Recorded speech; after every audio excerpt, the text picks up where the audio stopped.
celebrating the power of possibility. I'm Dexter Murphy, and I believe that anything is possible.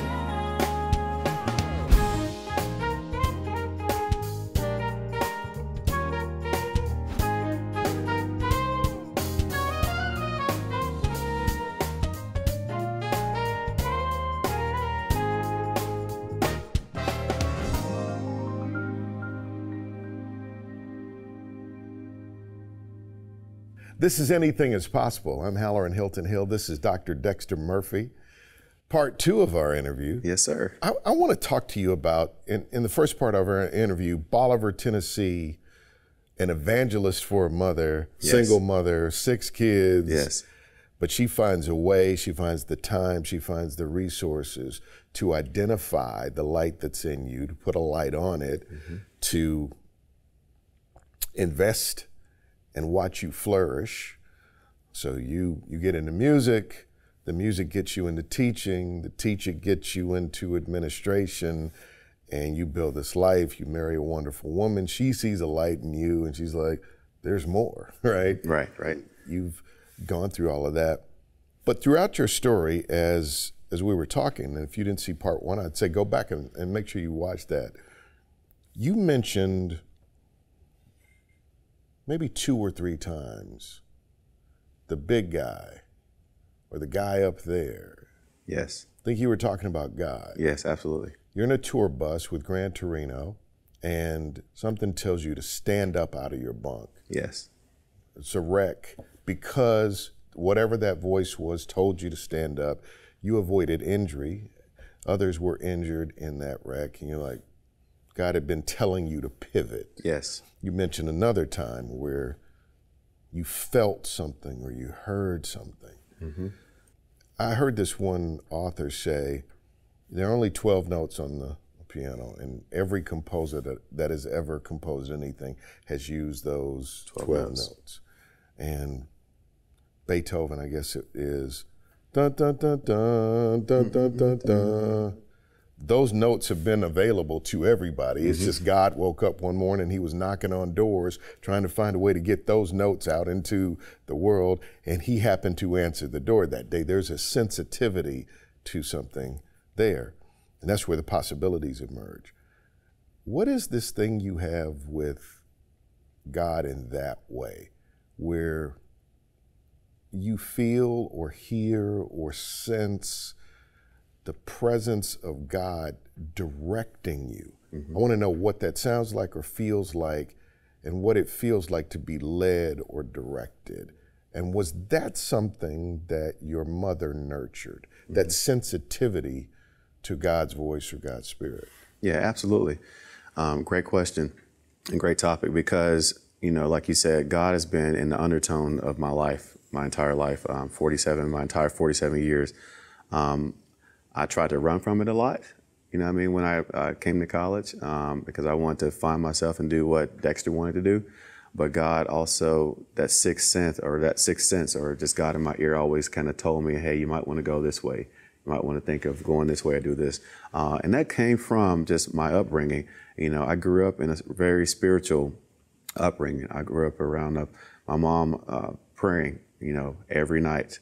I grew up hearing her, call out to God, asking for those things. So I grew up in a really spiritual church as well. And it was, it was a lot of tradition, which, I'm not necessarily, with at this moment in my career and with God, I put it like that.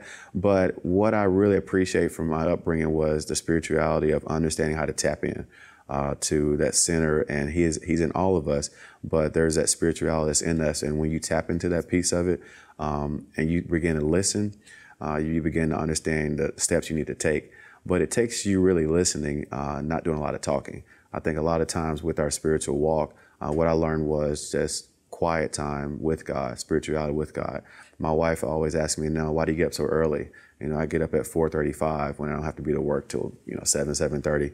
So I get up and just have my coffee and have this quiet time, just listening to what he wants me to do to order my steps. My thing is I've always asked God to order my steps and to word my mouth. And if you want him to word your mouth, you have to be quiet. You have to listen, and you have to listen. Wait, let me catch that phrase you said, to word your mouth. Word my mouth, yes. Say more about that. Yeah, to give me the words that I need to say, not just to talk, but to give me the words that I need to say that's going to be impactful to others. So a lot of people, when they first meet me, they say I'm quiet. I am quiet, humble. But what I'm doing is I'm listening to God and giving me what next steps to take, or what to say and what not to say. Because a lot of times that's where I think my strength is. When I'm even in the educational setting, in my role now as a director, I listen a lot and I facilitate a lot, and I'm listening, and I'm also listening to God to help me to understand what to say right now. So this is very fascinating to me.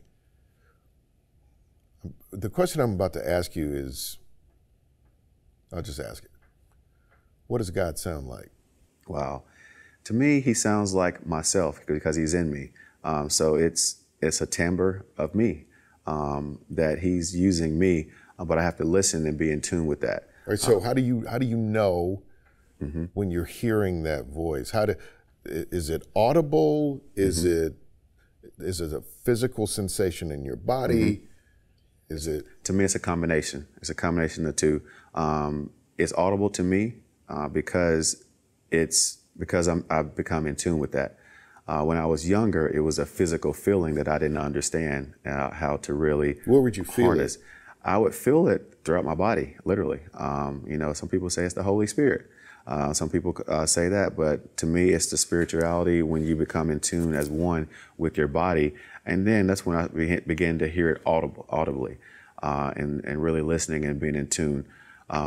In my life, when I veered off, that voice came. In that bus, that voice told me that. I was more in tune with that. When I was exploring, and deciding who I was trying to be as Dexter Murphy in my early 20s, that voice told me what to do. You know what I mean? So that voice told me that this is the woman you need to marry.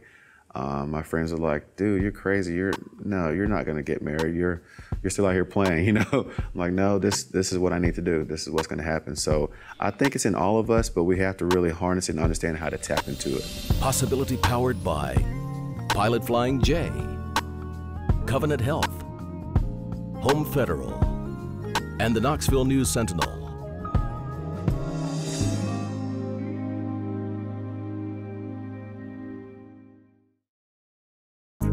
That's a real gift to first of all, to recognize a higher power or presence or divine wisdom, a divine energy, just to be aware that exists. Yes.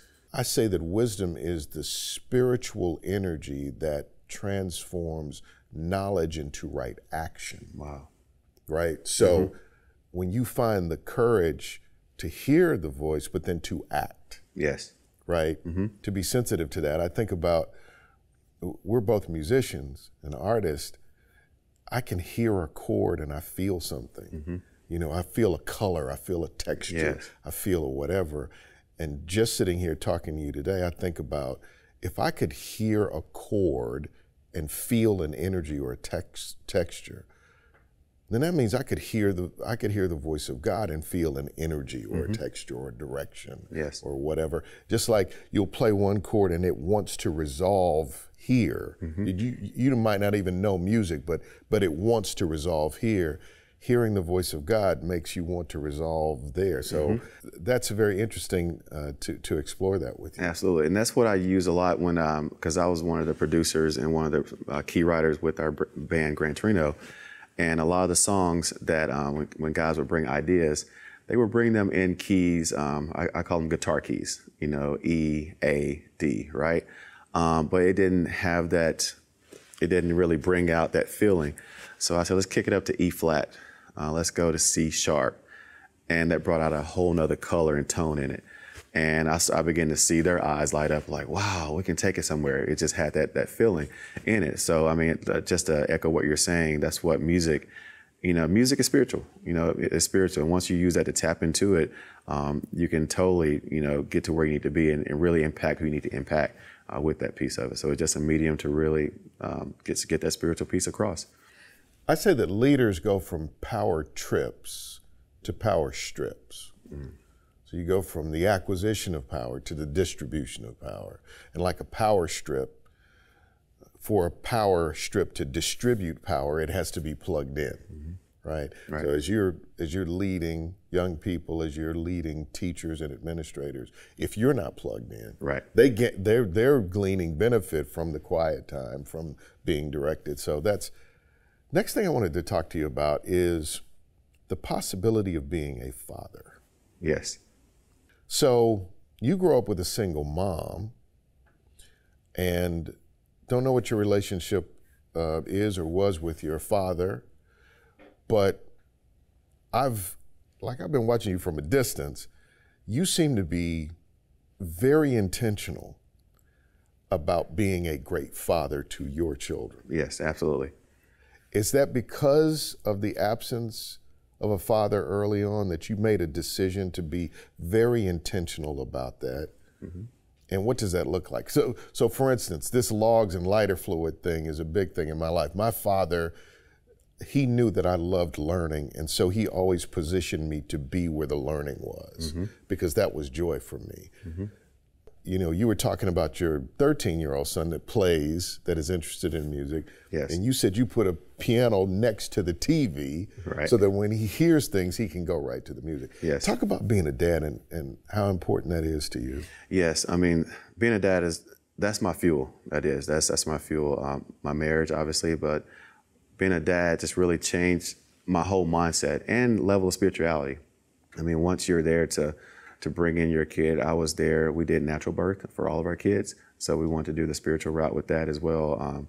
And so just watching my daughter be born, she's 15 now, when she came into the world, it really changed my whole mindset about being a parent.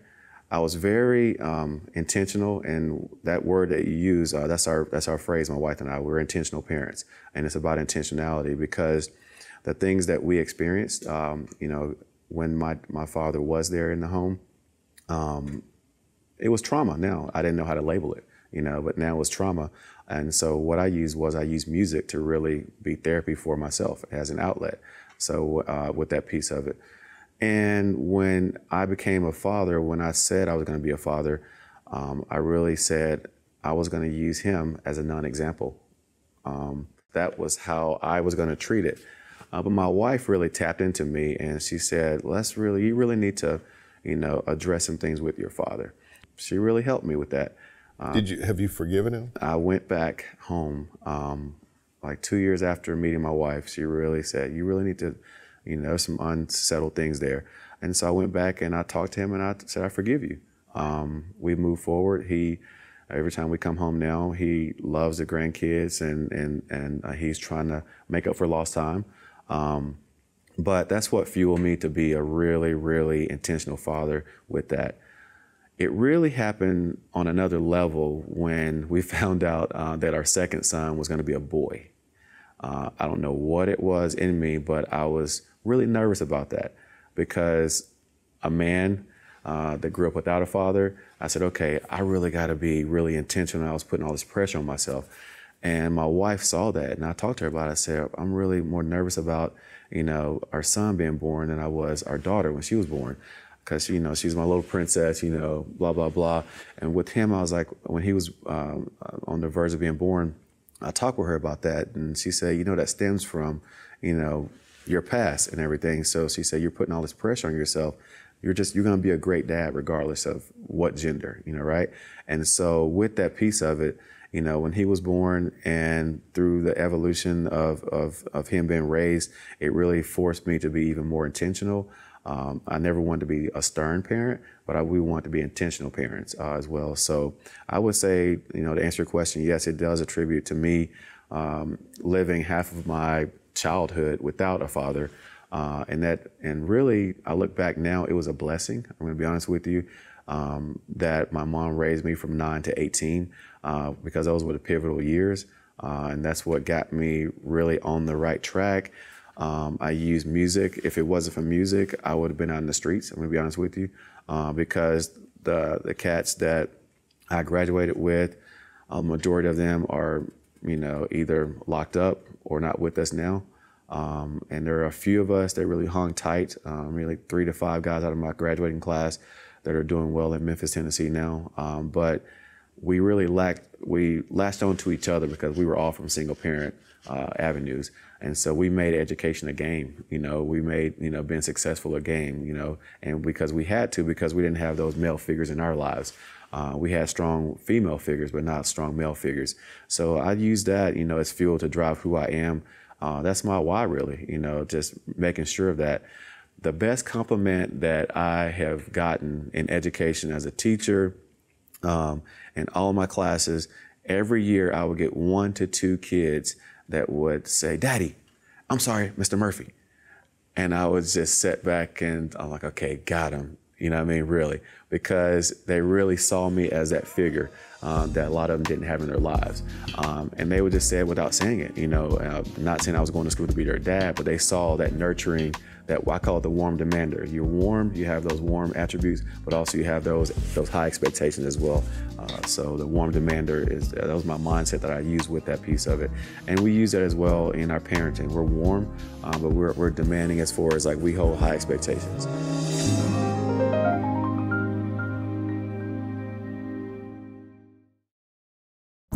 God has this wonderful way of transforming brokenness into beauty and taking pain and out of it creating purpose. The absence of your father for a portion of your life made you more sensitive to being and intentional about being a father. Yes. And it might actually be a force multiplier on this side, which is amazing that if you can reframe and reconcile the tough things in your life, you can leverage that to shed more light in the world. So I think I overheard you talking about one of your children, and did one of your children have to have open heart surgery? Open heart surgery? Yes. Tell me about that. Yeah, so we have a 15-year-old daughter, currently 13-year-old son, and in 2 weeks, our younger child will be 3, baby Ezra. We still call him baby, but let me back up. He is literally a miracle. He defied all odds, and he is here. So 6 weeks into, after he was born, when he was 6 weeks old, we noticed just some pulling, in his breathing. So my wife, being the scientist she is, she started researching. And so we went back to the pediatrician. They said it was allergies, things of that nature. So they stripped her and put her on this restrictive diet. Mother's intuition, we felt, we were feeling something still wasn't right. And so she called back and talked to them as well. And they did talk to the pulmonologist. And they did an EKG and the things of that nature. And they found out that we had missed where he had a hole in his heart. So they gave him till 5 months. They said, let's wait till 5 months and then we'll send you guys down to Vanderbilt to have open heart surgery with him when he's 5 months old. And so at that point, we were accepting that, So we put him on special medicine, Lasix and all that to pull the fluid from his heart. We had to hold him a certain way. He's 6, 7 weeks old, all those things. This is in the heat of COVID, 2020. All those things. But my wife looked at St. Jude in Le Bonheur in Memphis because of sickle cell, because of high needs with African Americans, with sickle cell. And so she made a call down to Le Bonheur, and one of the best doctors in the world called and Zoomed with us and said, "Why are you guys not down here?" We were like, "What are you talking about?" They told us to wait until he's 5 months old. They're like, "No, you guys need to come now because the hole is larger than they told you guys it was." So literally, this is August of 2020, heat of COVID. So we prayed, and this is all God. So we loaded up the car, and we had to go and rent an Airbnb home around the corner from Le Bonheur. Because during COVID, I wasn't allowed in to stay. My family wasn't allowed to stay at their facilities for the family. So we rented a home. My mom came up and watched our kids, put them on virtual. It was one of the really spiritual faith walk that we went through with that. So the surgery was successful. It was a one and done where they closed the heart. But that really brought our family together. It really increased our faith walk because we had to. I never forget when it was time for us to give our kid over to them. I knew I had to be there for her. She was not letting go. She was not letting go, and I looked at her and said, "It's time. It's time to give him over, and everything's gonna be fine." And so we waited, 3 or 4 hours after the surgery. They said he made it through, everything's fine. And so that was a total increasing of both of us with our faith walk, because it was during a unique time, in society, obviously. And so all the things were going through your mind, and we had to handle everything with care. But, it's like God has these chapters in your life to really increase, because at that moment before baby Ezra came, he's our miracle. And we said he's a blessing to us because we were kind of cruising in life. We were cruising. The older two were doing great. We both got our careers. We were kind of cruising. And he came in and shook it up. We call him the game changer. So he shook it up and recentered us, as well, in our marriage and our focus on God and our faith walk. So, yeah. Shows you a whole new possibility. A whole new possibility, man. Yeah, he keeps me young. He keeps me in the gym every morning so I can keep up with him. So I really do think that the longer I live, the more that I believe that God is a jazz musician, because the improvisation is always ongoing. It's next level. Dr. Dexter Murphy, thank you for being proof positive that anything is possible. Thank you so much for having me. It's a pleasure.